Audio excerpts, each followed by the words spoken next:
अस्सलाम वालेकुम फ्रेंड्स। नाम है अब्दुल्ला, मायनी है अल्लाह ताला का बंदा।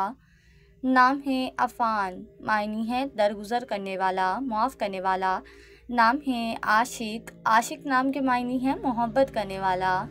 नाम है आरिफ, आरिफ नाम के मायनी है नेक और शरीफ। नाम है अलीम, मायनी है इल्म जानने वाला। नाम है अदीब, मायनी है अदब जानने वाला। नाम है उमर, उमर नाम के मायने है ज़िंदगी की तावीलात यानी उमर। नाम है तालात, तालात नाम के मायने है नज़ारा दीदार। नाम है तलाल, मायने है हसीन जमील खूबसूरत।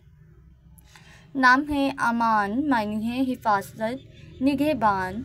नाम है गफ़ूर, मायने है मुआफ़ करने वाला। नाम है फ़ाइक, मायने है फ़ोक़ियत रखने वाला। नाम है फैज़ी, फैज़ी नाम के मायने है फैज़ पाने वाला।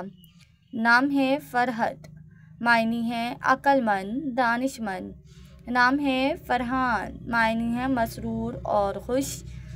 नाम है फ़ियाद, मायने है फ़ख्र से चलने वाला। नाम है फ़ज़ल, मायने है करम बख्शिश। नाम है कैसर, मायने है हुकूमत करने वाला। नाम है कसीम, मायने है तक़सीम करने वाला।